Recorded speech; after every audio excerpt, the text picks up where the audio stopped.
Hi, ako po si Master Rasco at nandito po ang aking daily feng shui tips mula sa pinagkakatiwalaang real feng shui master ng Philippines, the Master Rasco with more than 20 years of experience na.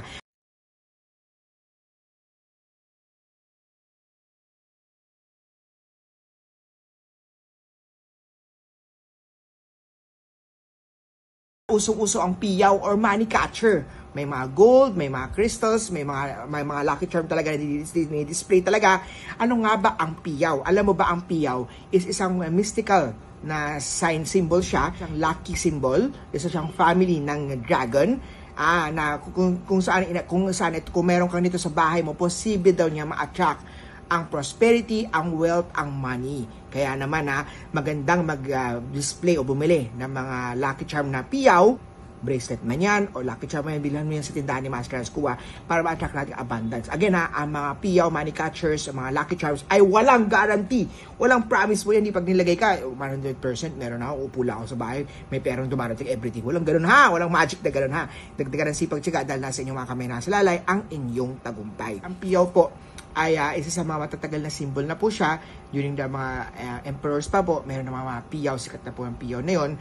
Isa siyang mystical symbol. Ang piyaw daw po, pag sinuot mo sa left hand, ay posible niya ma-enhance ang money star. Kung sa right hand mo naman siya suotin, pwede naman niya ma-enhance ang money also, kasi piyaw nga yan, and good health.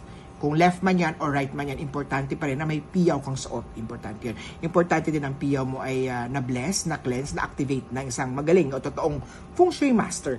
Ang piyaw also, pwede mong hiwasin yung ulo niya, tapos make your wish. Alam mo ba, ang piyaw, malaki yung mouth niya. Tapos yung puwet niya, yung butas ng puwet niya ay wala siyang butas. Kaya minsan may mga pera tayo, kumbaga may trabaho tayo. Pag sweldo sa atin ng amo, ng boss natin, o may racket tayo, pagkuha tayo ng pera, one click na nawala na kagad, naubos kagad ng pera na to. Hindi man lang tumagal. Bakit ganun? Ba't hindi tumatagal ang pera na to? Dahil may energy tayo na nag-slip lang sa kamay natin yung pera. Kaya ang pagsuot ng piyaw, posible daw niya po ma-build o ma-protect ang paggastos kagad ng pera. No? Iwasan din natin ang paghawak ng ibang tao ng piyaw natin. Kung ang intention na hawakan yan, pwede natin wash with running water. Meron akong piyaw dito na gold-plated lang, no? Pag winash mo ng running water, madaling agad mag-fade yan. Pero kung talagang gusto mo ng magandang quality, meron akong 24K na hindi talaga mag-fade. Siyempre, depende sa budget, no? Para at least ma-clear tayo. Wala tayong promise doon sa lugar na sa aspetong yun. Also, ang piyaw, iwasan natin dalhin yan sa mga negative na lugar kagaya ng sementeryo, ng ospital.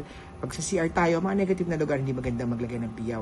O pag tutulog tayo, pahingahin natin yung piyaw, lagyan natin sa bedside natin, lagyan mo yung salamin sa mukha mo, o lagyan mo ng crystal katabi ng piyaw para may re-energize ang piyaw mo. Kung nasira agad ang piyaw mo, ibig sabihin yan, may negative energy na absorb yan para hindi mo na nakuha. Para yung protectionan ka niya. So, pwede mong i-dispose na itong piyaw na to. Pag basag na, tapon agad yan, di pa pwede yan.